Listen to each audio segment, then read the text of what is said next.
जी जनाब, कैसे हैं आप लोग? मुझे बस बता दें, स्क्रीन और कैमरा क्लियर है? ऑडियो वीडियो क्लियर है?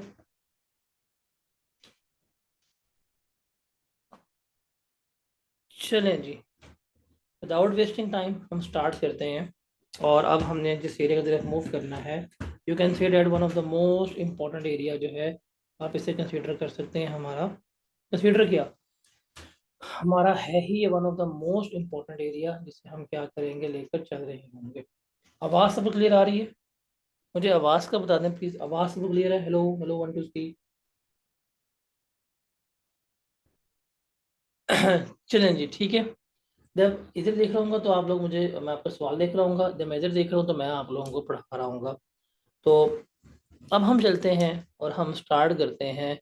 That is non current assets के मुतालिक क्या है, सारा कुछ यहाँ पे हम सीखेंगे, देखेंगे कैसे होते हैं, किस तरह से हैं।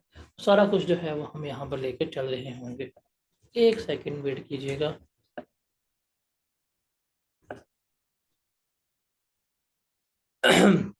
अब हमें पता है कि जो हमारा FAR1 है, हमारे FAR1 में हमारा एक जो आता है डैट इज ग्रिड सी।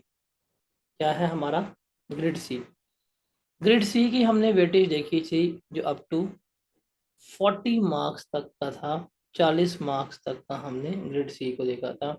अब इसमें टॉपिक हमारे आ रहे थे, जो उसमें स्टैंडर्ड्स बनते हैं। एक हमारे पास IAS 16 बनता है, IAS 20 बनता है, IAS 40 बनता है, IAS 23 बनता है, और IAS 36 बनता है। मतलब जितने भी हमारे नॉन करंट एसेट्स हैं, उससे रिलेटेड जितनी भी चीज़ें हैं, वो हमने क्या करनी है, वो हमने यहाँ पे डिस्कस करनी है। हमने यहाँ पे लेके चलनी है और देखना है कि जी क्या है, कैसे है, किस तरह से है। वो सारा हमने क्या करना है, यहाँ पर कैलकुलेट जो है वो करना है। इम्पोर्टेंट एरिया है। हमारी बेस जो है इसमें से बनेगी, और हमने देखना है कि ये है किस तरह से, किस तरह नहीं है। मैं आपको बता दूं कि जो हमारी अभी स्प्रिंग 2024 की अटेम्प्ट आई है ना, स्प्रिंग 2024 की अटेम्प्ट में IAS 40 का डिस्क्लोजर नोट आया है। जो आपकी अपकमिंग अटेम्प्ट है, उसमें मोस्ट प्रोबेबली जो सवाल पूछा जाएगा वो IAS 16 में से ही होगा। हालांकि अभी जो आपका क्वेश्चन नंबर 4 आया था पास्ट पेपर में रिसेंटली, वो क्वेश्चन नंबर 4 IAS 16 में से ही आया था। बट एक लॉन्ग क्वेश्चन जो है वो आपको एक्सपेक्टेड है, पेपर में आपको आ रहा होगा। तो हमने यहाँ पे देखना है नॉन करंट एसेट्स के बारे में। मैं आपको बिल्कुल बेसिक से लेके चलूंगा। मेरे माइंड में यही असम्पशन होगी कि आप बिल्कुल फर्स्ट टाइम पढ़ रहे हैं, तो उसी पर्सपेक्टिव पे, उसी एफर्ट से हम क्या करेंगे, इसको लेके चलेंगे और एंड तक इसको लेके जाएंगे। तो मैं बिल्कुल आपको उस लेवल से लेके जा रहा हूँ, मैं बिल्कुल आपको उस बेस से लेके जा रहा हूँ जहाँ पे आपने अगर कभी भी डेप्रिसिएशन का नाम भी जिक्र नहीं सुना होगा तो कोई मसला नहीं है, हम डेप्रिसिएशन जो है वो कर रहे होंगे। अब हमें पता है कि हमारे पास एसेट्स जो हैं वो दो तरह के होते हैं। एक हमारे पास कहलाते हैं, जो जिन्हें हम कहते हैं वो हमारे करंट एसेट्स हैं, और दूसरे हैं वो हमारे क्या कहलाते हैं, नॉन करंट एसेट्स जो है वो कहला रहे होते हैं। अब करंट एसेट्स का मतलब क्या होता है? ये वो एसेट्स हैं जिनका बेनिफिट जो है वो हमारा लेस देन 1 ईयर होगा। मतलब 12 महीनों में हम इन्हें पूरा कर रहे हैं, 12 महीनों में हम इन्हें कंज्यूम कर रहे हैं। ये मेरे क्या कहलाएंगे? ये मेरे करंट एसेट्स कहला रहे हैं। और नॉन करंट एसेट्स क्या होते हैं? ये वो एसेट्स हैं जिनका बेनिफिट हमें मोर देन अ ईयर मिलेगा। वो मेरे क्या कहलाएंगे? नॉन करंट एसेट्स जो हैं वो कहला रहे होंगे, वो कंसिडर हो रहे होंगे। अब करंट एसेट्स की बात करें, इसमें क्या कुछ आएगा? इसमें आपकी इन्वेंट्री है वो आ रही होती है, IS 2। इसमें आपका डेटर्स जो हैं वो आ रहे होते हैं। इसमें आपका कैश आ रहा होता है। इसमें आपका बैंक आ रहा होता है। तो ये आपके क्या है? ये आपके करंट एसेट्स बनते हैं। अब हमारे FAR 1 सिलेबस में करंट एसेट्स जो हैं इनकी इतनी डिटेल वगैरह नहीं है। IS 2 जो है आप PRC में पढ़ के आ चुके होते हैं। बाकी इसकी एप्लीकेबिलिटी जो है वो जाके आपने CMA में करनी है, ऐसा कुछ नहीं है। बाकी डेटर्स वगैरह की थोड़ी बहुत वर्किंग जाके हमें कैश फ्लो में नीड पड़ेगी। तो वहां पे आपको पूरा कंसेप्ट जो है इसका आ जाएगा, बाकी हमारे यहाँ पे कुछ नहीं है। अब नॉन करंट एसेट्स की बात करें तो इससे रिलेटेड पूरे के पूरे स्टैंडर्ड्स जो है वो हमारे सिलेबस का पार्ट है। लाइक हमने IAS 16 जो है वो पूरा करना है। अब इसका टेस्टिंग लेवल भी जो है वो T2 है, विच मीन्स इसमें से अप टू 20 मार्क्स तक का सवाल जो है वो पेपर में आपको एक्सपेक्टेड होगा। इसके अलावा हमारे पास IAS 40 है, इसका भी टेस्टिंग लेवल जो है वो हमारे पास T2 है। अभी रिसेंट सवाल भी आया है। बाकी जो हमारे पास स्टैंडर्ड आते हैं जिसमें IAS 23, IAS 20 और IAS 36, ये इनके साथ एसोसिएटेड तो हैं, लेकिन इसका टेस्टिंग लेवल जो है वो 1 है, मतलब इस पर पेपर टेस्ट होगा मैक्सिमम वो आपका 8 नंबर तक का टेस्ट हो रहा होगा। तो ये हमारे पास एरिया है, इसको हमने क्या करना है, अब लेके चलना है। और अब हम देखेंगे नॉन करंट एसेट्स हमारे क्या होते हैं, कैसे होते हैं, उनको हम क्या करेंगे यहाँ पर कैलकुलेट कर रहे होंगे। तो यहाँ पे कुछ बेसिक्स जो हैं, कुछ डेफिनेशंस जो हैं, हम वहाँ से लेके चलेंगे। मैं उस अजम्पशन पे चल रहा हूँ कि अगर आपने ज़िंदगी में भी कभी नहीं पढ़ा ना ये, और आपके अगर अकाउंटिंग वगैरह एग्जाम्प्ट भी थी, तो तब भी आपको यही बेसिक नॉलेज अगर मिल जाए तो आपका IAS 16 जो है वो बड़ा बेहतर तरीके से हो सकता है।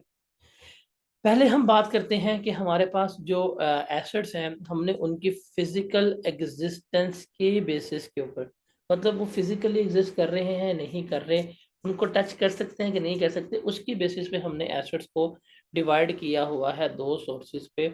एक होते हैं हमारे पास जो हमारे कहलाते हैं टेंजिबल एसेट्स, और दूसरे हमारे पास होते हैं जिनको हम क्या कहते हैं, जो मेरे इनटेंजिबल एसेट्स होते हैं। क्या टेंजिबल एसेट्स कहलाते हैं, और दूसरे मेरे क्या कहलाते हैं, इनटेंजिबल एसेट्स जो है कंसिडर हो रहे होते हैं। रिमेंबर, इनटेंजिबल का मतलब क्या होता है और टेंजिबल का मतलब क्या होता है, आप लोगों को इस चीज का पता है? What is the meaning of tangible और इनटेंजिबल?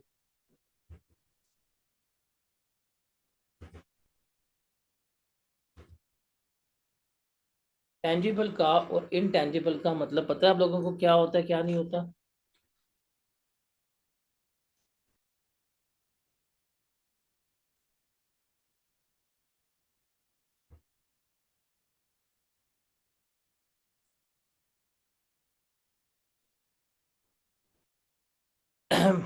देखें, टेंजिबल का मतलब क्या होता है, वो एसेट्स जिनको आप फिजिकली देख सकते हैं, टच कर सकते हैं, वो आपके टैंजिबल एसेट्स कहलाते हैं। वो आपके एसेट्स जिनको आप फिजिकली देख सकते हैं, टच कर सकते हैं, वो हमारे क्या कहलाते हैं, वो हमारे टैंजिबल एसेट्स जो हैं वो कहला रहे होते हैं। अब इनका मतलब क्या है, जिनको फिजिकली टच कर सकते हैं, देख सकते हैं, जैसे फॉर एग्जांपल ये माउस जो है मेरे पास, मैं इसको फिजिकली देख सकता हूँ, मैं इसको टच कर सकता हूँ, ये मेरे लिए क्या है, ये मेरे लिए टेंजिबल एसेट्स जो है वो कंसिडर हो रहा होगा। आप लैंड को देख सकते हैं, आप बिल्डिंग को देख सकते हैं, आप प्लांट को देख सकते हैं, ये सारे क्या है, ये सारे के सारे आपके लिए टेंजिबल एसेट्स जो हैं वो कंसिडर हो रही हैं। आप ऑफिस इक्विपमेंट को देख सकते हैं, आप फर्नीचर को जो है वो हाथ लगा सकते हैं, आप प्लांट को लगा सकते हैं, मोटर व्हीकल को हाथ लगा सकते हैं। तो ये सारे क्या है आपके लिए, ये सारे के सारे आपके लिए टेंजिबल एसेट्स जो हैं वो कंसिडर हो रहे होते हैं। और हमारे पास दूसरे आते हैं, वो हमारे कंसिडर होते हैं इनटेंजिबल एसेट्स। इनटेंजिबल एसेट्स क्या होते हैं, एसेट्स तो हैं, उनकी लाइफ भी हमारे पास है, इस्तेमाल भी करें, बट उनकी फिजिकल एग्जिस्टेंस नहीं है। जैसे सॉफ्टवेयर है, पेटेंट राइट्स हैं, लाइसेंसेस हैं, कॉपीराइट्स हैं, ये हमारे पास एग्जिस्ट तो कर रहे हैं, लेकिन इनकी फिजिकल एग्जिस्टेंस हमारे पास नहीं है, तो ये हमारे क्या कहलाते हैं, इंटेंजिबल। अब अकाउंटिंग में इंटेंजिबल्स के लिए हमारा अपना सेपरेट अकाउंटिंग स्टैंडर्ड है, जिसे हम क्या कहते हैं, IAS 38 कहते हैं। और IAS 38 के मुताबिक हम सारा क्या कर रहे होते हैं, इसको लेकर चल रहे होते हैं। और IAS 38 जाके आप पढ़ेंगे FAR 2 में, जब आप इंशाल्लाह अगली अटेम्प्ट में FAR 2 में जाएंगे, उस वक्त क्या करेंगे, आप जाके आई इसको पढ़ रहे होंगे। लेकिन जिन टैंजिबल एसेट्स हैं और उसमें जो नॉन करंट एसेट्स हैं, इसके लिए हमने क्या करना है, इसके लिए हमने यहाँ पर IAS 16 पढ़ना है। और जो टेंजिबल एसेट्स हैं, इनके लिए हम टर्म इस्तेमाल करते हैं, that is property, plant and equipment. क्या टर्म इस्तेमाल करते हैं, property, plant and equipment, PPE कहते हैं। अब PPE का मतलब क्या है और PPE का क्राइटेरिया क्या है, ये ज़रा आपने समझना है, याद रखने। अब पीपीई किसे कहते हैं? रिमेंबर, पीपीई हम हर एसेट को पीपीई नहीं कहेंगे, हम सिर्फ किन्हें कहेंगे? वो टेंजिबल आइटम्स, वो टेंजिबल आइटम्स मैं हाईलाइट करूँ जो हमारे पास एक से ज़्यादा अकाउंटिंग पीरियड में इस्तेमाल होंगे। मतलब वो टेंजिबल आइटम्स जो हम 1 साल से ज़्यादा इस्तेमाल कर रहे हैं, हम 1 साल से ज़्यादा यूटिलाइज़ कर रहे हैं, वो हमारी क्या कहलाते हैं? पीपीई कहलाती हैं। जो इन क्राइटेरिया को फुलफिल कर रहे हैं, मतलब क्राइटेरिया क्या है? इनमें से कोई भी एक। अब पहला क्या? That is for use in the production और सप्लाई ऑफ गुड्स और सर्विसेज, कि हम इस प्लांट को, इस बिल्डिंग को, इस इक्विपमेंट को हमारे पास भी रखा हुआ है, हमारे पास 1 साल से ज़्यादा भी रहेगी। और second thing, most important thing क्या है, कि हम इसको अपनी प्रोडक्शन ऑफ गुड्स में इस्तेमाल कर रहे हैं, सप्लाई ऑफ गुड्स में इस्तेमाल कर रहे हैं, या सर्विसेज प्रोवाइड करने में इस्तेमाल कर रहे हैं, तो वो जो है इसमें आ रही होगी। इसके अलावा आप इसको रेंटल्स के लिए इस्तेमाल कर रहे हो, गुड्स तो आकी हैं, आपने किराए पे दिए हुई हैं, और आप इनसे किराया अगर कमा रहे हैं तो वो इसका पार्ट बनती है। या आप इसको एडमिनिस्ट्रेटिव पर्पस के लिए इस्तेमाल कर रहे हैं, इसके लिए एडमिनिस्ट्रेटिव पर्पस के लिए ऑफिस बिठाया हुआ है, अमला बिठाया हुआ है, वो लोग काम कर रहे हैं, तो ये सारा क्या होता है? हम आपका पीपी। देखिए, अगर इसमें से कोई एक क्राइटेरिया नज़र आपको आ रहा है, ये प्रोडक्शन वाली बात हो गई, रेंटल वाली बात हो गई, एडमिनिस्ट्रेशन सर्विस वाली बात हो गई, इसमें से अगर कोई एक भी फुलफिल हो जाए, हम इसे क्या मानेंगे? हम इसको पीपीई जो है वो कंसीडर कर रहे होंगे। तो ये इंपॉर्टेंट है कि पीपीई कहते किसे हैं। तो हर asset property plant equipment qualify नहीं करता। प्रॉपर्टी प्लांट इक्विपमेंट क्वालिफाई क्या करेगा? जो इस डेफिनेशन को फुलफिल कर रहा होगा। ये डेफिनेशन जल्दी से पढ़ के बताएं, इसमें कोई प्रॉब्लम है, कोई कंफ्यूजन है तो मुझे बताएं, वरना मैं आगे चलता हूँ। Any confusion bye anyone in this definition, let me know.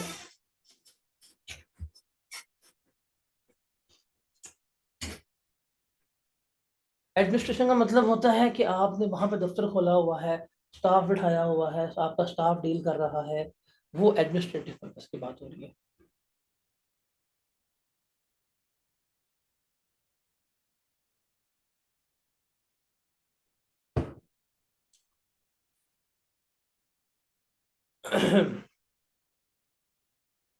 जी जनाब, और सवाल है इसमें?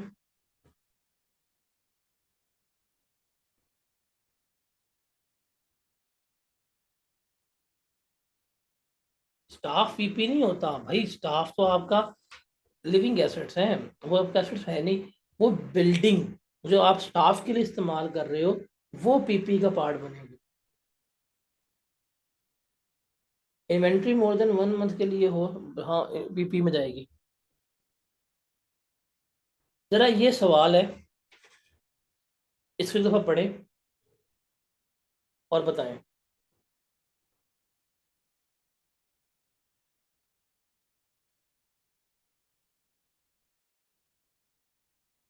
मुझे बताएं, रिक्वायरमेंट है, complete the following table by stating whether the items listed below can be recognised as property plant and equipment and reasons if they can not be. बताएं कि इसने आपको 9 आइटम्स दी हुई हैं, कौन कौन सी पीपीई का पार्ट है और कौन कौन सी पीपीई का पार्ट नहीं है, बताएं।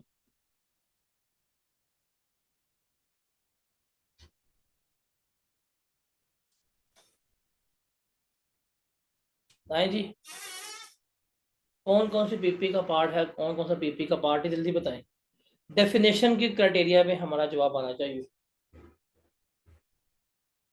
डेफिनेशन का क्राइटेरिया जो है वो आपने मीट करना है, और इसके मुताबिक मुझे बताना है, बताएं कौन कौन सा पीपी का पार्ट है और कौन सा पीपी का पार्ट नहीं है।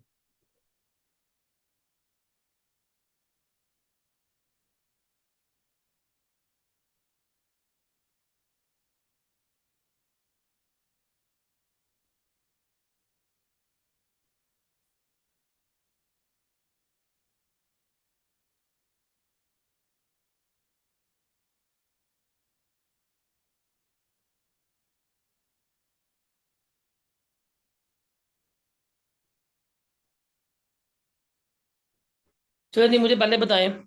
Everyone, everyone means everyone. पहला पॉइंट है small tools and spare parts. क्या ये पीपी का पार्ट है? नहीं। क्यों? बिकॉज पीपी का पार्ट क्या बनता है? डेफिनेशन पे जाएं, इसको देखें। पहली बात है, इनकी लाइफ 1 साल से ज्यादा नहीं है। जिसकी लाइफ 1 साल से ज्यादा ही नहीं है, वो कभी भी हमारा पीपी का पार्ट नहीं बनती। तो ये तो नहीं है, तो फिर ये तो हमारा नहीं आ रहा।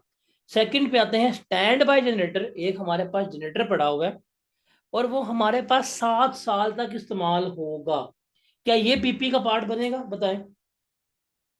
यस। क्यों? देखें, हमारे पास more than one accounting period पड़ा हो और हम उसको एडमिन पर्पस के लिए इस्तेमाल कर रहे हैं, सर्विसेज के लिए, गुड्स के लिए, तो ये भी हमारा क्या बनेगा? पीपी का पार्ट बन रहा होगा। आगे चलते हैं। Office building. बताएं जी, ऑफिस बिल्डिंग पीपी का पार्ट बनेगी कि नहीं बनेगी? बनेगी। Very good.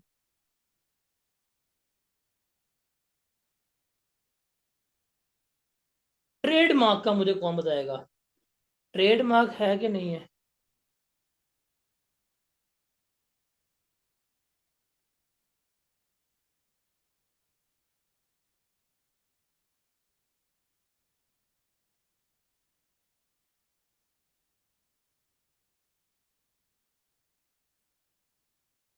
ट्रेडमार्क बताएं जी, पीपी का पार्ट है कि नहीं है?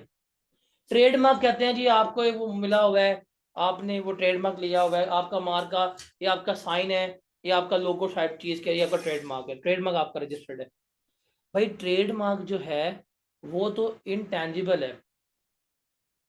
ट्रेडमार्क की तो कोई फिजिकल एग्जिस्टेंस ही नहीं है। जिसकी फिजिकल एग्जिस्टेंस होगी, सिर्फ वही हमारा क्या होगा? पीपी होगा। ये तो पीपी फिजिकल एग्जिस्ट नहीं कर रहा। अब चूंकि फिजिकल एग्जिस्ट नहीं कर रहा, तो ये इसमें नहीं आएगा। डन। ऑफिस प्रिंटर के बारे में क्या ख्याल है, जरा बताएं। शाबाश। ऑफिस प्रिंटर के बारे में क्या ख्याल है?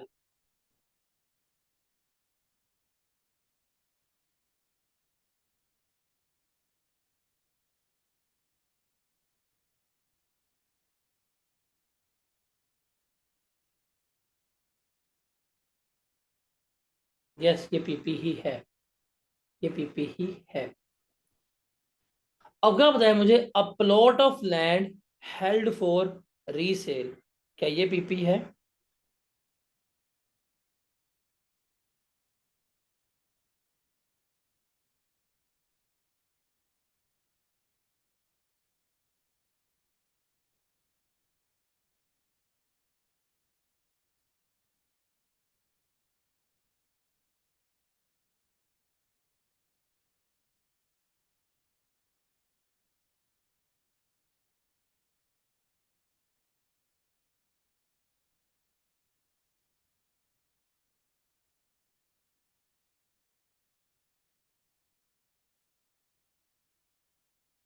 बताएं जी। हेल्ड फॉर रीसेल का मतलब होता है कि आप एक चीज लेके आते हैं, आप उसको बेच रहे हैं। अब मेरे पास ये माउस है, मैं खरीद के लेके आता हूँ, मैंने इसको बेचने के लिए रख दिया है। अगले महीने बिक जाए, कल बिक जाए, 6 माह तक ना बिके, साल तक ना बिके, 2 साल तक ना बिके, लेकिन रखा मैंने इसको बेचने के लिए। ये जो हेल्ड फॉर रीसेल होता है ना, ये हमेशा हमारा इन्वेंट्री का पार्ट बनता है। जो इन्वेंट्री का पार्ट है वो IAS 2 में जाएगा, वो हमारा पीपीई में नहीं आ रहा होगा। Got it? बताएं जी, समझ लगी? उसके बाद a factory including building and machinery. बताएं जी, ये पीपीई है कि नहीं है? ये भी पीपीई है। Very good. एक बस ली हुई है हमने और स्टाफ मेंबर के पिक एंड ड्रॉप के लिए है। क्या ये पीपीई का पार्ट बनेगा कि नहीं बनेंगे? बताएं। भी पीपीई है।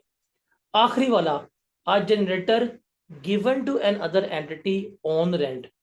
आपका जनरेटर है, आपने किसी दूसरी एंटिटी को दिया हुआ है किराए पे। क्या ये पीपीई है कि नहीं? आखिरी वाले का बताएं। द आंसर इज यस, ये भी पीपीई है। बिकॉज यहाँ पे आप अगर अपने एसेट्स दे रहे हैं, और अगर आप उनसे रेंटल वगैरह कमा रहे हैं तो वो आपका पीपीई का पार्ट ही बनता है। देखिए, अगर आपके पास है ना बिल्डिंग, या आपके पास लैंड है, अगर आप बिल्डिंग या लैंड रेंट आउट करते हैं, उससे पैसे कमाते हैं, उससे रेंट आता है, वो जाएगा IAS 40 में। लेकिन बिल्डिंग और लैंड के अलावा भी तो हमारे पास एसेट्स होते हैं। हमारे पास मशीन्स हैं, हमारे पास इक्विपमेंट है, हमारे पास जनरेटर है, हमारे पास कार है, हमारे पास व्हीकल है, हमारे पास बस है। ये भी हमारे एसेट है। अगर हम इनको किराए पे दे रहे हैं और इनसे रेंटल्स वगैरह आ रहे हैं, सर ये भी हमारा प्रॉपर्टी प्लांट एंड इक्विपमेंट का पार्ट ही बन रहा होगा। तो यहाँ पे जो रेंटल्स की बात हो रही थी वो इन एसेट्स की हो रही थी। Is that clear?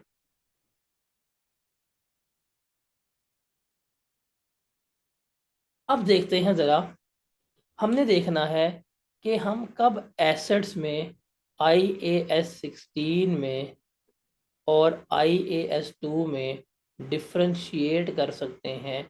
ये चीज़ ज़रा हमने यहाँ पर देखनी है। हम IAS 16 में और IAS 2 में कैसे डिफ्रेंशिएट कर सकते हैं, वो हमने यहाँ पर देखना है। नंबर वन, एक कंपनी ए है, ठीक है, और एक कंपनी ए जो है वो जनरेटर्स जो है वो मैन्युफैक्चर करती है। वो क्या करती है? जनरेटर मैन्युफैक्चर करती है। और एक कंपनी बी है, ये ट्रैक्टर बनाती है।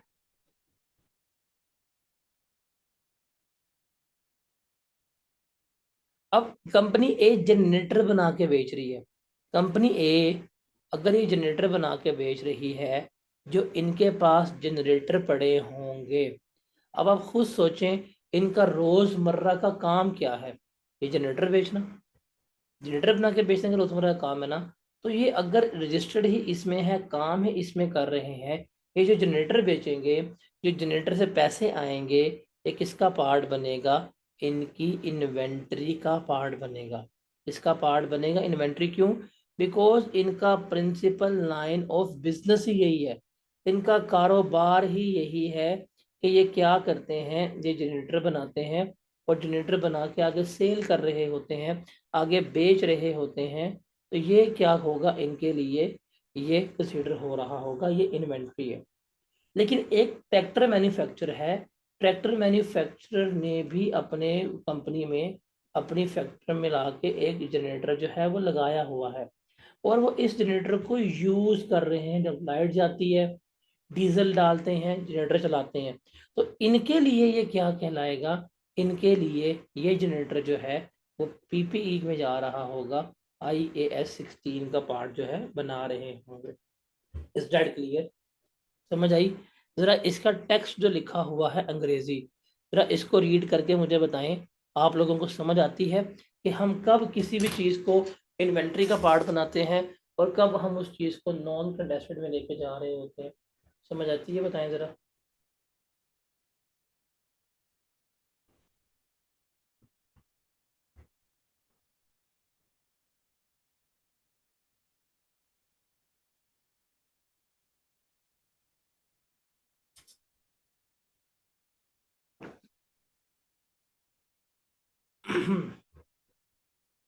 जैसे मेरा ऑफिस है, उसके पास कोई बिल्डिंग है, वो पीपीई का पार्ट बनेगी। लेकिन मलक रियाज है, मलक रियाज जो घर बेच रहा है बहरिया टाउन का, वो उसकी क्या होगी? इन्वेंट्री कंसिडर हो रही है। क्लियर है ये?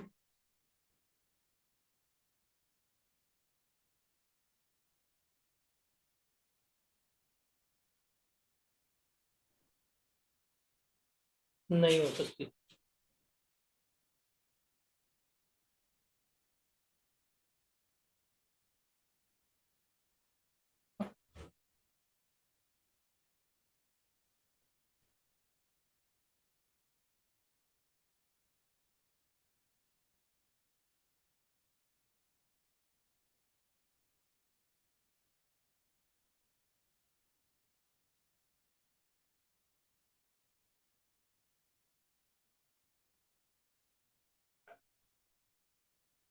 ये क्लियर है?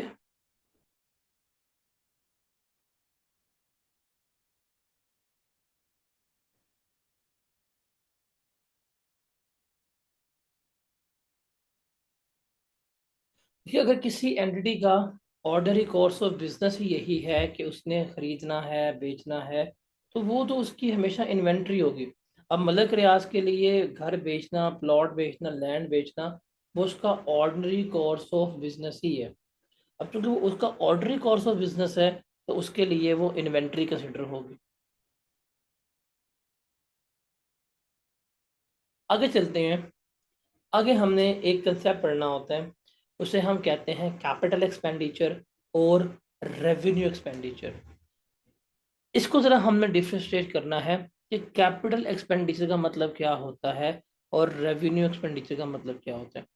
कैपिटल एक्सपेंडिचर का मतलब है ये वो एक्सपेंसेस हैं, ये वो खर्चे हैं, ये वो अखराजात हैं जिसका बेनिफिट जो है वो हमें लॉन्ग टर्म मिलेगा, मतलब मोर देन 1 ईयर मिलेगा। और बेसिकली ये खर्चे हो रहे हैं किस मकसद के लिए? To acquire land, to improve land. वो हमारा क्या कहलाता है? Capital expenditure. आप बिजनेस, आप एसेट्स को खरीदने के लिए, आप एसेट्स को इम्प्रूव करने के लिए, आप एसेट्स को एक्वायर करने के लिए जो खर्चे कर रहे हैं, पर इनका बेनिफिट्स भी आपको एक साथ ज़्यादा मिलना है, तो ये आपके क्या कहला रहे होते हैं? ये आपके कैपिटल एक्सपेंडिचर जो है वो कंसिडर हो रहे होते हैं। और रेवेन्यू एक्सपेंडिचर्स क्या होते हैं? वो आपके अखराजात जो डे टू डे एक्सपेंसेस होते हैं, रोज़मर्रा के, रिपेयर के, मेंटेनेंस के, सैलरीज के, बिल के, ये हमारे क्या कहलाते हैं? ये हमारे रेवेन्यू एक्सपेंडिचर्स जो है वो कंसिडर हो रहे होते हैं। Is that clear?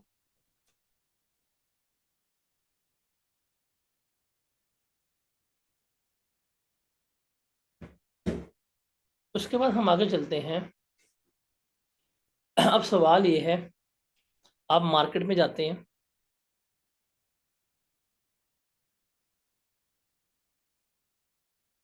आप एक एसेट जो है वो बाय करते हैं, और वो एसेट बाय करके आप अपने बिजनेस में जो है वो ले आते हैं। अब सवाल ये है, जब हम एसेट बिजनेस में लेके आते हैं तो हमने उसको किस कॉस्ट के ऊपर, किस कीमत के ऊपर रिकॉर्ड करना है? ये हमारा क्या है सवाल है। किस कॉस्ट के ऊपर, किस कीमत के ऊपर हम एसेट को रिकॉर्ड करेंगे, ये हमारा सवाल है। देखें, जब भी हम एसेट को खरीदते हैं ना, तो असूल क्या होता है हमारे पास कि जो भी हमारी परचेज प्राइस होगी, क्या होगी? परचेज प्राइस, जितने का खरीदा वो लेंगे। उसमें से जो हमें ट्रेड डिस्काउंट मिलेगा, मतलब आपको 10% डिस्काउंट मिला, 15% डिस्काउंट मिला, वो हम क्या करवा देंगे? इसमें से लेस करवा रहे होंगे। उसके अलावा जितने भी नॉन रिफंड एबल टैक्सेस हैं, वो टैक्सेस जो कभी वापस नहीं होंगे, वो आप क्या करेंगे? आप इसमें ऐड कर रहे होंगे। उसके अलावा जितनी भी आपकी डायरेक्टली एट्रीब्यूटेबल कॉस्ट है, क्या? डायरेक्टली एट्रीब्यूटेबल कॉस्ट, वो आप इसमें ऐड करेंगे, तो आपके पास क्या हो जाएगा? आपके पास कॉस्ट ऑफ मशीन आ जाएगी, या कॉस्ट ऑफ एसेट आ जाएगा। इतने। इसका मतलब जब भी हम एसेट खरीदते हैं, हमने उसे किस कीमत पर रिकॉर्ड करना है, किस वैल्यू पर रिकॉर्ड करना है, कैसे फैसला होगा? हम देखेंगे कि उसकी परचेज प्राइस क्या है, कि हमने कितने का खरीदा। वो उसमें अगर हमने इंपोर्ट किया है, अगर इंपोर्ट करते हुए हमें कोई ड्यूटीज पे करनी पड़ गई, इंपोर्ट ड्यूटीज हो गई, कस्टम ड्यूटी हो गई, ऑक्ट्राइड ड्यूटीज वगैरह हो गई, ये बीच में ऐड करेंगे। फिर जो नॉन रिफंडेबल टैक्सेस होंगे, वो टैक्सेस जो वापस नहीं हो सकते, वो ऐड करेंगे। देखिए, रिफंडेबल टैक्सेस कभी भी कॉस्ट का पार्ट नहीं बनते, लेकिन नॉन रिफंडेबल टैक्सेस जो है वो क्या होते हैं? हमेशा हमारे एसेट्स की कॉस्ट का पार्ट जो है वो बन रहे होते हैं। कौन से? हमारे हमेशा जो रिफंडेबल टैक्सेस हैं वो एसेट कॉस्ट का पार्ट नहीं बनते, लेकिन जो नॉन रिफंडेबल टैक्सेस हैं वो क्या होते हैं? एसेट की कॉस्ट का पार्ट जो है वो बन रहे होते हैं। उसके अलावा कोई आपको ट्रेड डिस्काउंट मिलता है, रिबेट वगैरह मिल रहा होता है, तो वो भी हम क्या करते हैं, इसमें से रिड्यूस करवा रहे होते हैं। ठीक है, नंबर 1 तो हम ये इसमें लेके चलते हैं। उसके अलावा आपके पास होती है, उसे हम कहते हैं directly attributable cost. Directly attributable cost का मतलब क्या है, ये वो खर्चे हैं, ये नेसेसरी किए हैं इस एसेट को उसकी मौजूदा कंडीशन में लाने के लिए, उसको काम करवाने के लिए, उसको इंस्टॉल करने के लिए, उसको वर्किंग फॉर्म में लाने के लिए जो हमने खर्चे पे किए होते हैं, वो हमारी क्या कहलाती है, वो हमारी डायरेक्टली एट्रीब्यूटेबल कॉस्ट जो है वो कहला रही होती है। एक सेकंड देंगे मुझे आप? अस्सलाम वालेकुम।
अच्छा जी, अब आवाज़ आ रही है? डायरेक्टली एट्रीब्यूटेबल कॉस्ट क्या होती हैं, ये वो कॉस्ट हैं जो उस एसिड को लिए लाजमी है, नेसेसरी है। अब ये कौन सी हो सकती हैं, अब ये कौन सी कॉस्ट होती हैं? देखिए, आप मुझे बताएं, आप ट्रांसपोर्टेशन कॉस्ट पे करते हैं, आप डिलीवरी कॉस्ट जो है वो जो है पे करते हैं। अगर आपने कभी एसेट परचेज ना किया होता तो क्या आपको डिलीवरी कॉस्ट या ट्रांसपोर्टेशन कॉस्ट पे करनी पड़ती? जरा बताएं।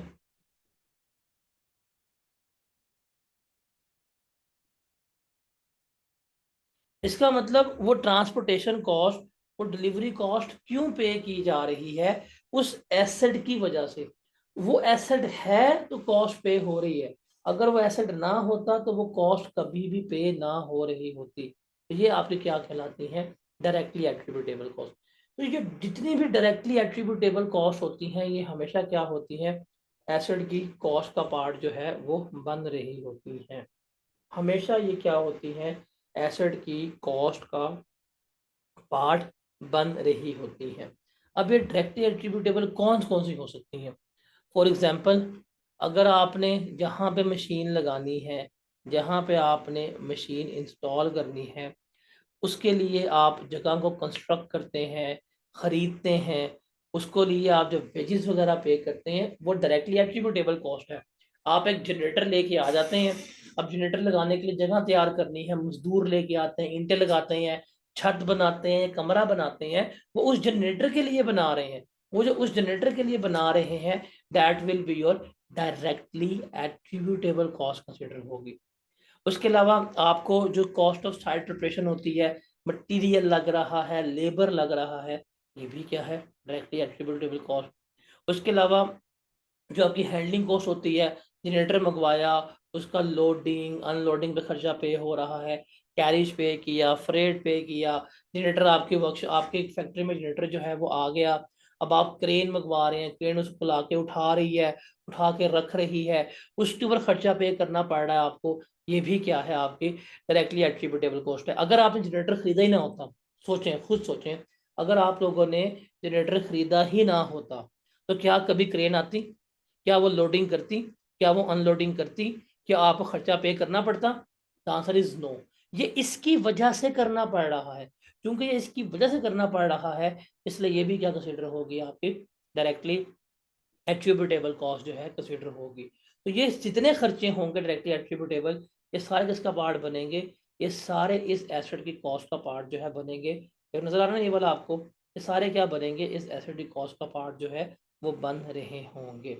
इसके अलावा इंस्टॉलेशन पे आप करते हैं, खर्चा हो रहा है, वायरिंग हो रही है, पाइप डल रही है, ये सारे इसका पार्ट बनेंगे।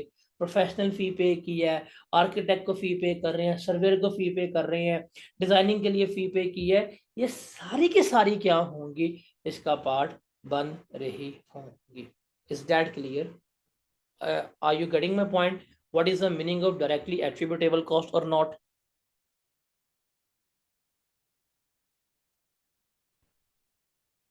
मुझे इसका जवाब बताएं, शाबाश, जल्दी से।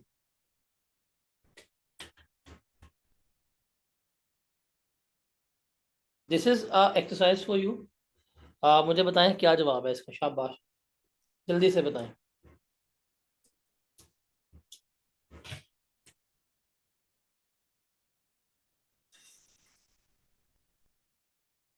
स्क्रीन कोई ब्लर नहीं है, आपका इंटरनेट का मसला है।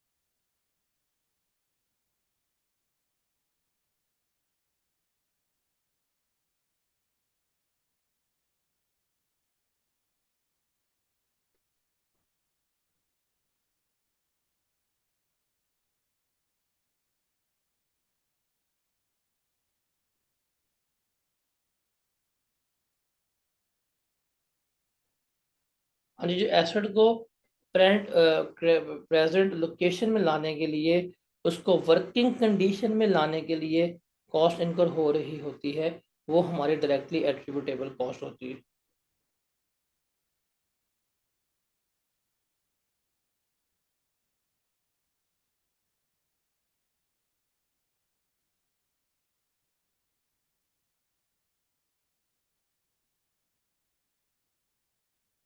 यानी क्या आंसर आ रहा है?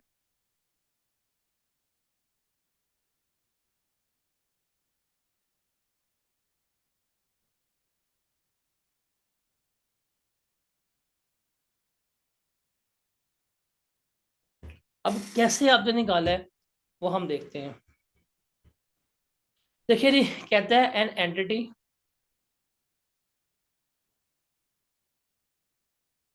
Purchased some heavy machinery, the invoice for the machinery shows the following items, जो उसने बताई है।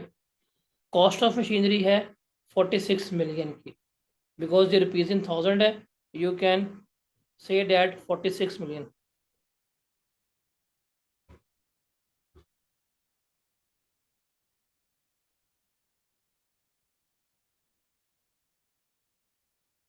आपने मशीन बाय की है 46,000 की, कॉस्ट ऑफ डिलीवरी 900 जो है वो बीच में ऐड हो जाएगी, ये ठीक है। ये कॉस्ट ऑफ 12 मंथ वारंटी है, ये आपका रेवेन्यू बेस एक्सपेंसेस है, ये कभी भी नहीं आएगा। Okay. In addition entity incurred rupees 3.4 million in making modification to its factory so that heavy machinery could be installed. What should be the cost of the machinery in the entity's main account? 3.4 million की modification अगर वो लाजमी है, 3.4 million is equal to 3400, आप इसको बीच में add कर दें, दें क्या जवाब आता है? क्या जवाब आया इसका?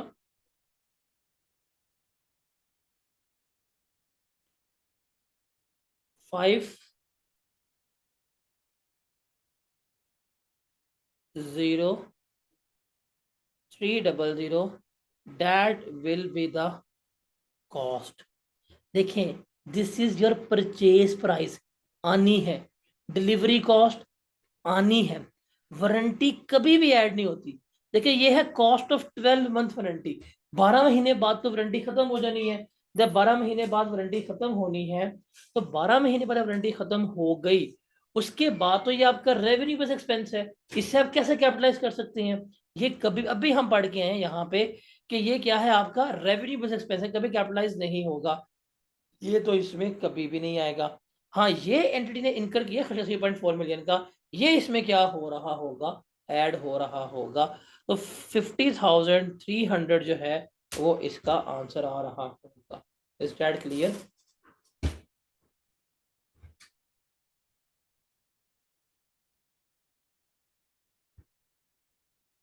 देखिए, आपने जो खर्चे ऐड करने होते हैं ना, वो हैं जो कैपिटल एक्सपेंडिचर है। वारंटी कभी भी कैपिटल एक्सपेंडिचर नहीं है, वो एक साल में खत्म होगी, वो आपका रेवेन्यू एक्सपेंसेस है, वारंटी बीच में नहीं आएगी। आप इसको डायरेक्टली एट्रीब्यूटेबल समझ रहे हैं, वो डायरेक्टली एट्रीब्यूटेबल नहीं है, वो रेवेन्यू बेस है। देखें, कॉस्ट ऑफ डिलीवरी आ गई है, लग गई है, अब इसका बेनिफिट जब तक मशीन रहेगी मिलना है। तो 3.4 इनकर की है, इसका बेनिफिट आपको मिलना है जब तक मशीन रहेगी, बट वारंटी तो खत्म 12 महीने बाद, फिर कौन सा बेनिफिट लेके फिरेंगे आप, बताएं?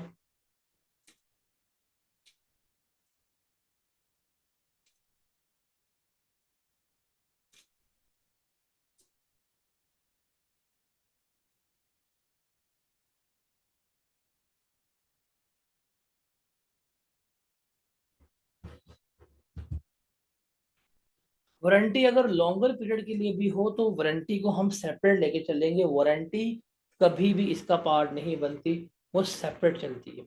लिख लें कि वारंटीज वगैरह जो होती हैं एसेट की कॉस्ट का पार्ट नहीं बनती।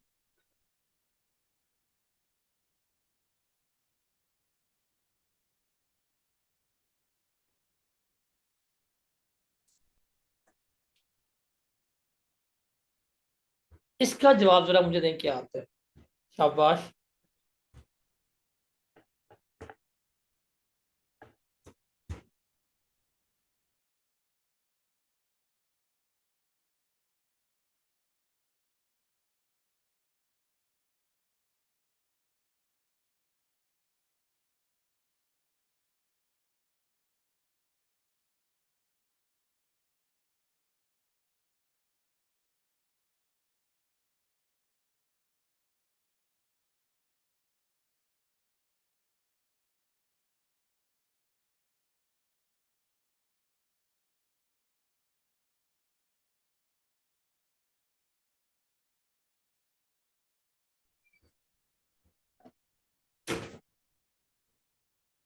बताएं जी, इसको सॉल्व करें, बताएं।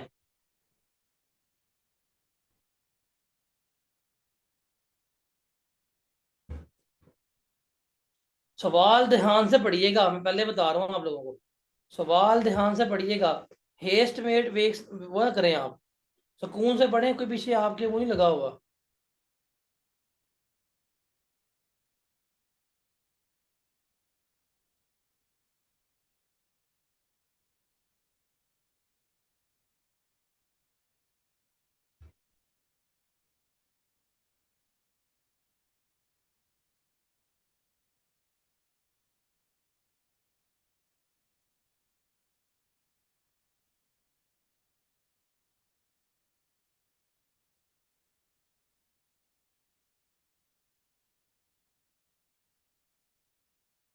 बताएं बताएं। I am once again saying you, ध्यान से पढ़िएगा, सवाल ध्यान से पढ़िएगा। सवाल है जी, व्हाट अमाउंट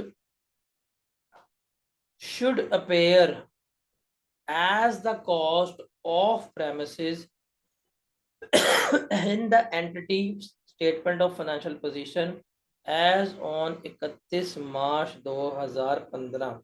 आपने प्रेमिसेस की कॉस्ट बतानी है। कहता है a business acquired new premises at a cost of rupees 400 million. एक बिजनेस ने प्रेमिसेस लिए हैं 400 मिलियन के, कितने के लिए हैं? 400 मिलियन के। प्रेमिसेस का मतलब पूरी फैक्ट्री की बात हो रही है, इसमें प्लांट मशीन सारा कुछ जो है वो क्या है, बीच में शामिल है। इसकी बात हो रही है, पूरी फैक्ट्री की बात जो है कर रहे हैं, इसमें प्लांट मशीन बिल्डिंग सारा कुछ शामिल है। In the period to the year end of 31 March 2015, इस तारीख तक the following further cost were incurred. देखिए उसने लिए 400 मिलियन की, आप इसे कर दें रुपीज इन थाउजेंड में करेंगे तो ये आ जाएगा 4 लाख की। आप इसे लिख दें जी रुपीज इन थाउजेंड में आ जाएगा 4 लाख की। Cost of initial adaptation of building, ये जो बिल्डिंग उसने खरीदी है, बिल्डिंग खरीदते हुए उससे जो खर्चा पे करना पड़ा वो कितना है, 12,000 का है, और ये डायरेक्टली एट्रीब्यूटेबल है, ये हम इसमें ऐड करेंगे। उसके बाद legal cost relating to the purchase. देखिए अगर आपने ये कभी परचेज ना किया होता तो क्या आपको ये लीगल कॉस्ट पे करनी पड़नी थी? अगर आपने ये कभी भी ना परचेज किया होता, आपको क्या लीगल कॉस्ट पे करनी पड़नी थी? नहीं। तो ये इससे रिलेट कर रही है लीगल कॉस्ट। ये 2500 जो है वो हम क्या करेंगे, हम इसमें भी ऐड करेंगे। अब देखें ये है मंथली क्लीनिंग कॉन्ट्रैक्ट। क्या खुद सोच के बताएं, ये मंथली कॉन्ट्रैक्ट है, क्या ये आना चाहिए? क्या इसको पढ़ें बताएं, क्या ये उसको जस्टिफाई कर रहा है कैपिटल एक्सपेंडिचर को? नहीं, ये नहीं आएगा।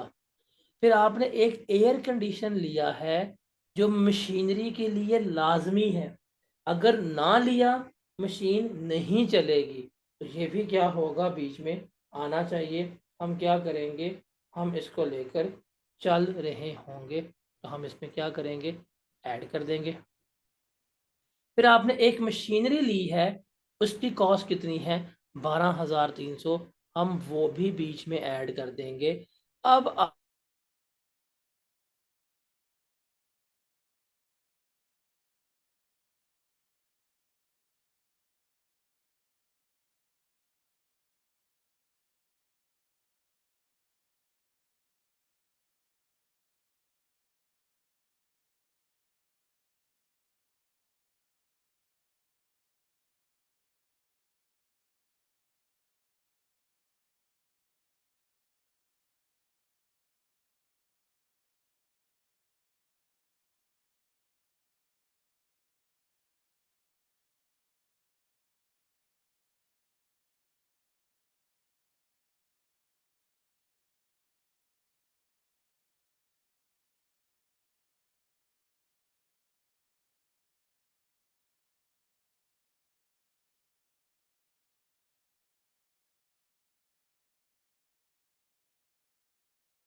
आप लोगों को आवाज आ रही है?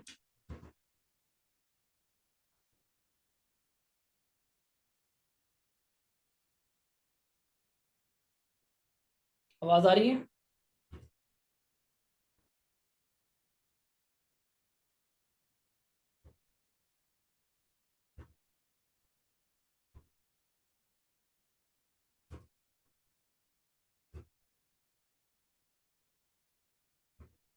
आवाज आ रही है ना, सबको क्लियर है आवाज?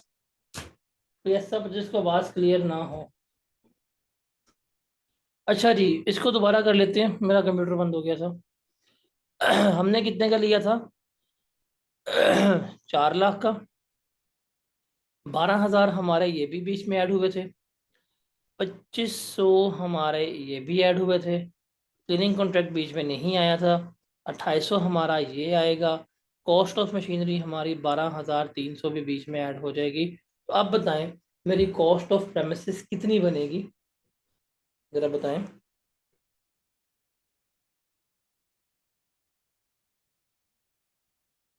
429600 ये मेरे प्रेमिसेस की कॉस्ट बनेगी। जी जनाब, समझ आया?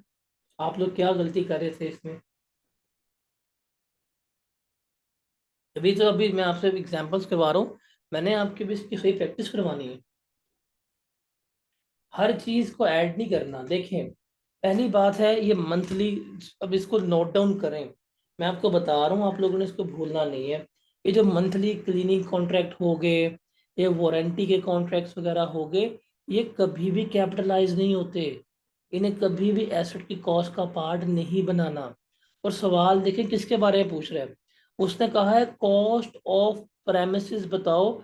मतलब प्रेमिसेस का मतलब है हर चीज बीच में आनी है। तो कॉस्ट ऑफ प्रेमिसेस उसने क्या किया, उसने कितना के खरीदे हैं प्रेमिसेस? 400 मिलियन के प्रेमिसेस लिए हैं। ये भी बीच में ऐड करना है, ये भी बीच में ऐड करना है, ये नहीं आना, ये भी आएगा, ये भी आएगा। तो सवाल की रिक्वायरमेंट ध्यान से पढ़ा करें। एग्जामिनर यही कहता है कि आप लोग रिक्वायरमेंट प्रॉपरली पढ़ते ही नहीं है। आप लोग रिक्वायरमेंट जो है वो प्रॉपरली देखते ही नहीं है। तो रिक्वायरमेंट अगर आप ध्यान से पढ़ेंगे, आपके लिए बेहतर होगा। तो रिक्वायरमेंट ध्यान से पढ़ा करें। समझ आया आप लोग क्या गलती कर रहे थे इसमें?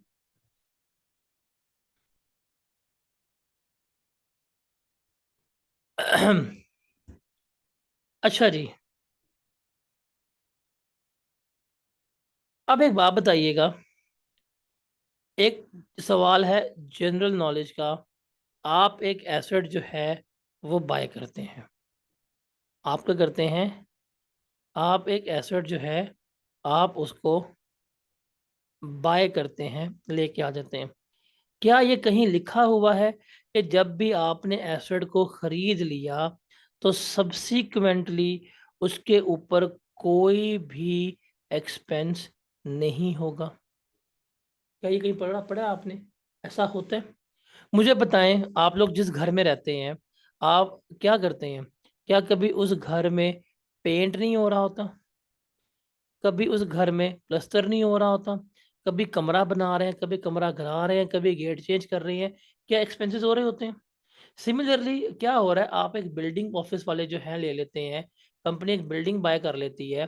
वाइट पे बिल्डिंग के 2 फ्लोर हों, बाद में ऊपर फ्लोर मजीद बना लें, एक और मंजिल जो है ऊपर डाल दें, एक और बिल्डिंग का फ्लोर बना दें, हो सकता है कमरे बना सकते हैं, दीवारें गिरा सकते हैं, प्लस्तर करवा सकते हैं। इसका मतलब जब हम एसेट खरीद लेते हैं, एसेट को खरीदने के बाद भी उसके ऊपर हम खर्चे कर रहे होते हैं। हम क्या कर रहे होते हैं? हम उसके ऊपर खर्चे कर रहे होते हैं।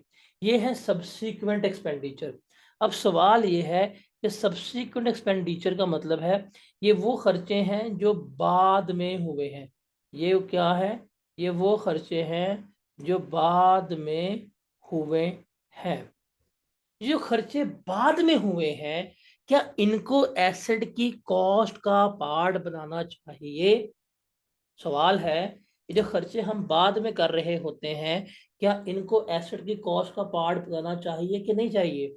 इसका जवाब है, हम बताते हैं। हमने इन खर्चों को कैटेगराइज कर दिया। ये जो एक्सपेंस हो रहे हैं, इसको हमने देखा है कैटेगराइज। एक वो एक्सपेंस है जो रिपेयर है, जो रोजमर्रा की डेली बेस की रिपेयर है। एक वो एक्सपेंस है जिससे इम्प्रूवमेंट आती है। इम्प्रूवमेंट का मतलब क्या है? एफिशिएंसी बढ़ जाती है। आप एक 10 मरले की बिल्डिंग लेते हैं, वो सिंगल स्टोरी होती है। आप उसको अगर डबल स्टोरी कर दें, ये इम्प्रूवमेंट है। अब आप खुद सोचें, आप सिंगल स्टोरी बिल्डिंग को अगर डबल स्टोरी कर रहे हैं, कितना आपको एक्सपेंस बीच में आया होगा? खर्चा हुआ होगा। तो ये भी खर्चा है। या आपने 10 मरले की बिल्डिंग ली हुई है और आपने जी उसका पेंट करवा दिया, ये भी खर्चा है। तो रिमेंबर कौन सा खर्चा कैपिटलाइज होगा? रिमेंबर, जो इम्प्रूवमेंट्स हैं, क्या हैं, जो इम्प्रूवमेंट्स हैं जिससे एसेट की लाइफ बढ़ रही है, जिससे एसेट की वैल्यू बढ़ रही है, जिससे एसेट की एफिशिएंसी बढ़ रही होती है, ये हमारा हमेशा क्या होता है, कैपिटलाइज होता है। आप देखिए, आप एक सिंगल स्टोरी बिल्डिंग लेते हैं, आप उसको डबल स्टोरी कर दें, आप उसको ट्रिपल स्टोरी कर दें, आप उसको टेट्रा स्टोरी कर दें, आप उसको पेंटा स्टोरी कर दें, आप जैसे जैसे उसकी मंजिल बना बढ़ा रहे हैं, उसकी कीमत में बढ़ रही है। अब एक मंजिला बिल्डिंग की कीमत डबल मंजिल से क्या होगी, कम ही होगी। आप मंजिलें बढ़ा रहे हैं तो क्या होगा, खर्चा वो उसकी कॉस्ट का पार्ट बनेगा। आप एक हॉल लेते हैं, पूरा हॉल ही हॉल है, आप बीच में दीवारें खड़ी करके बीच में पार्टीशन बना देते हैं, ये जो पार्टीशन बन रही हैं ये भी तो इंप्रूवमेंट्स हैं आपकी, ये क्या होंगे, कैपिटलाइज होंगे। अब गाड़ी लेके आते हैं, गाड़ी लेके आते हैं, उसका इंजन खराब होता है, आप इंजन चेंज करवा देते हैं, इंप्रूवमेंट है, कैपिटलाइज होगी। आप मशीन लेके आते हैं, मशीन की मोटर जल जाती है, आप नई मोटर लगा देते हैं, मोटर रिप्लेस करवा देते हैं, उससे उसकी एफिशिएंसी जो है बढ़ जाती है, ये भी क्या होगा आपका, कैपिटलाइज होगा। ये वो खर्चे हैं जिससे इंप्रूवमेंट्स हो रही है, एफिशिएंसी बढ़ रही है, लाइफ बढ़ रही है, प्रोडक्शन कैपेसिटी बढ़ रही होता है, आपकी ओवरऑल कैपेसिटी बढ़ रही होती है, आपकी लाइफ में इंक्रीज आ रहा है। ये क्या होने हैं, हमेशा कैपिटलाइज होने हैं। ये क्या होने हैं, हमेशा कैपिटलाइज होने हैं, एसेट की कॉस्ट का पार्ट बनने हैं। और कुछ ऐसे खर्चे हैं जो नहीं होने, वो है रिपेयर्स, रोजमर्रा की।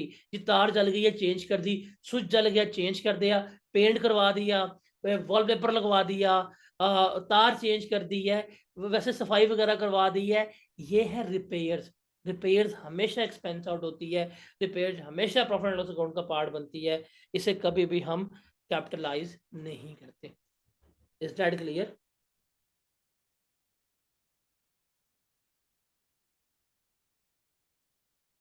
Is that clear? रिपेयर्स कभी भी कैपिटलाइज नहीं होती। आगे चलते हैं, आगे डिस्कस करते हैं। अच्छा, समटाइम्स ना रिपेयर के साइज पे बड़ा मैटर करता है।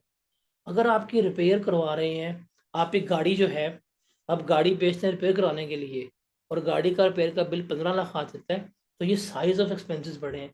इतने बड़े अगर एक्सपेंस हो रहे हों, हम इसे क्या करते हैं, कैपिटलाइज करते हैं, अदरवाइज हम इसको हमेशा एक्सपेंस आउट कर रहे होते हैं।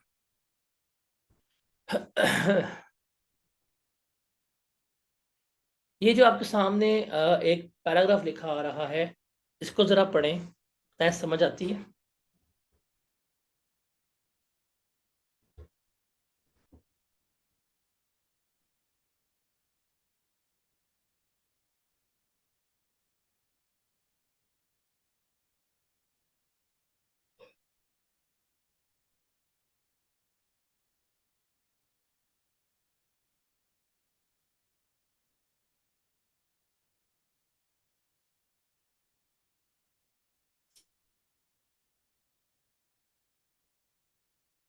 नहीं, रिपेयर से परफॉर्मेंस इंप्रूव नहीं होती।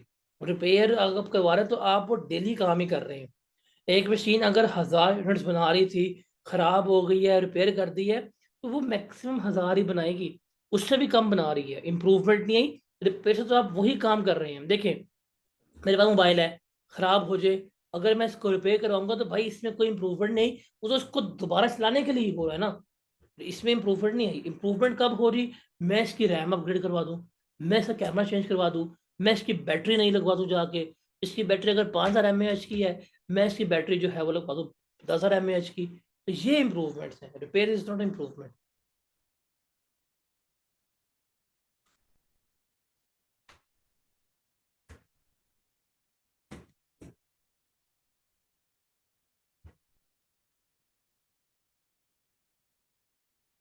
अच्छा जी, ये कुछ एंट्रीज आपने याद रखनी है। रिमेंबर, जब हम एसेट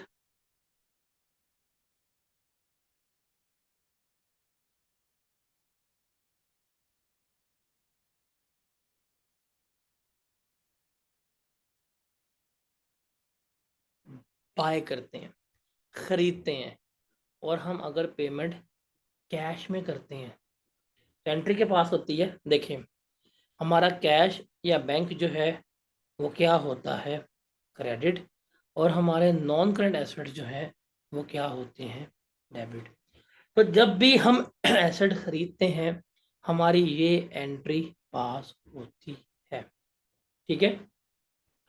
और अगर आप एसेट्स जो हैं वो उधार पे खरीद लें, इस पे खरीद लें, उधार पे खरीद लें, तो एंट्री के पास होती है। एसेट तो मिल गया, पेमेंट नहीं की, तो नॉन करंट एसेट जो भी खरीदे होंगे वो आपके डेबिट होंगे। अभी चूंकि पेएबल आपका आ रहा है, तो आपका पेएबल जो है वो क्रेडिट हो रहा होगा। ये दो एंट्रीज जो हैं ये आप लोगों को क्लियर है।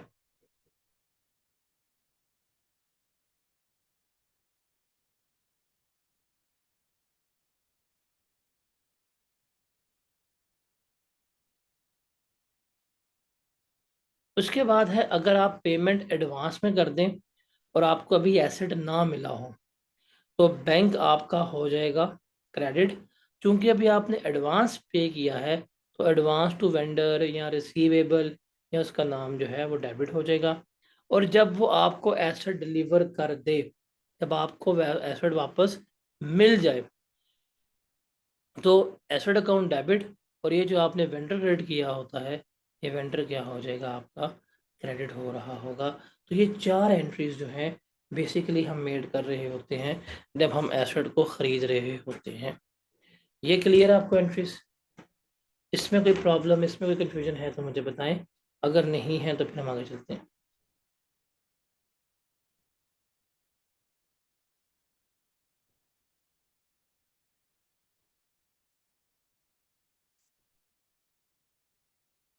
All clear? तो बेसिक अभी हमने डिस्कस किया है, और बेसिक एसेट्स की परचेज वगैरह से हमारा इतना ही ताल्लुक बनता है। अब हमारे पास आती है बात डेप्रिसिएशन की। ये फिर हम कल लेके चलेंगे, आज मैं आपको इतना डराऊंगा नहीं। कल हम प्रॉपर डेप्रिसिएशन, उसकी वर्किंग, उसकी कैलकुलेशन, उसके मेथड्स, ये सारा कुछ जो है कल हम डिस्कस कर रहे होंगे। तो आप लोगों को अभी तक सारा समझ आ गया? समझ आया?